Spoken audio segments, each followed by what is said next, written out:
Good morning, everyone, and welcome to Frequently Asked Questions. As we continue this series, I do get questions a lot from people, and it's really great. So if you have any specific questions that you want answered, drop them in the comments below. I am happy to add them to our list because there are a lot of questions that need to be answered when it comes to home buying, credit, job history, things of that nature. So the better prepared you are, that's what we're here to help with, okay? So today in this topic, we're gonna go back to how to utilize credit cards in order to help you with your credit score, okay? We've talked earlier, and there is a gentleman that is pretty well renowned out there who says don't use credit cards. And while he's got a point to that, we've talked about that in other videos, one of the things I want to discuss is how credit cards can really help you, okay? So it's one of those things, cash is king, and I get it. However, building a credit score is also pretty important, right? Cash is king is great, but credit will take you far in life, all right? If utilized correctly.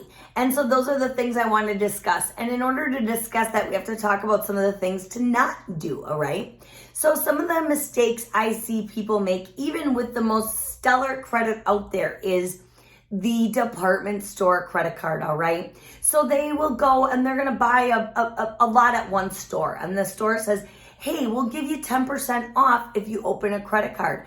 And maybe that saves you $50, $100, who knows, maybe more. So it sounds really appealing, right? But the problem is when people take that credit card out, it's not a typical card in their rotation that they're used to paying or bill.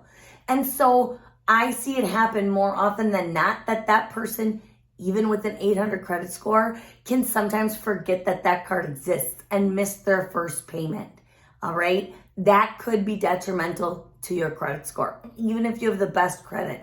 Sometimes I see credit scores fall more from people who have great credit missing one payment than people who miss relatively a lot of payments. So that's why this is such an important topic to hit, okay? So while you're utilizing that credit, just be careful. Make sure you're making those payments on time. The other part I hear is people say, okay, I want to build credit and I really need to get this furniture. So I'm going to take out a furniture store card, right? Or I'm going to take out an account with a furniture store. Now, while that's great, and then they hear 0% interest, right? So they hear 0% interest and, this is the best way to buy. Here's the key. If it's, let's say you got to pay it off in 12 months, the hidden secret is if you don't pay off every last penny in that 12 months, you get charged all the interest back to the beginning. Most of the times that's true. So read the fine print. They don't go over that with you very well in the store. And to be quite honest, I got caught on that the first time I ever financed furniture.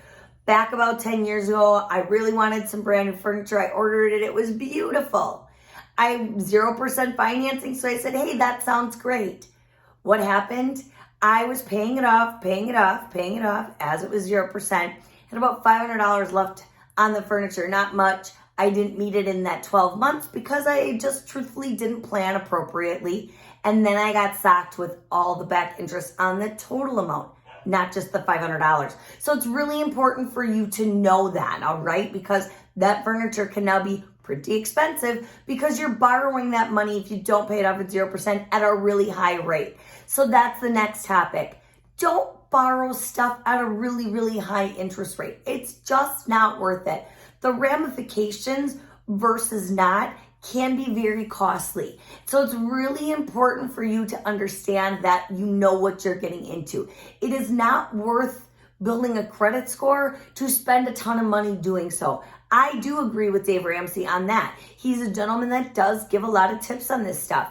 However, I do think there's a better way to utilize it. While this is my opinion only, I have seen it work, so I do think it's an all right opinion to have, is where you're utilizing a credit card correctly.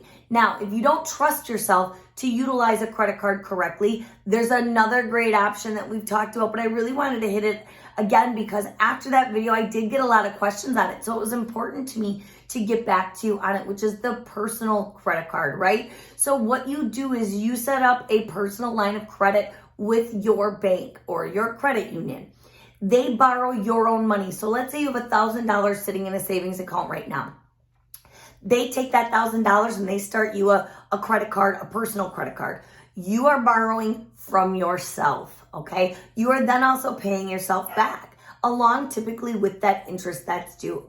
So what that happens is because you know it's your money, it's a psychological thing. You're really utilizing a lot better because you know it's yours, right? And you're also paying it back a lot better because you know it's yours. And it's another way to utilize a savings account. But with these, unlike a debit card or a different credit card, or your bank debit card, credit card, where they're typically combined, these report to your credit bureau. So you're utilizing your own money to raise your credit score. I really think that could be one of the best ways to go about doing this, all right? So it's just something I wanted to talk about, but I also wanted to talk about my personal experience or experiences I've seen with people, like I said, even where they've built up the best credit, who can make mistakes, because those mistakes can be very costly.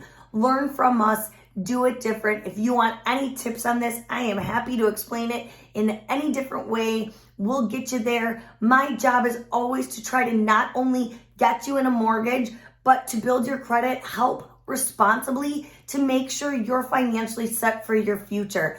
That's a really big thing. Well, I'm not a financial planner and I don't do this for the long haul. I have seen, being in the business 18, 19 years now, I have seen what works.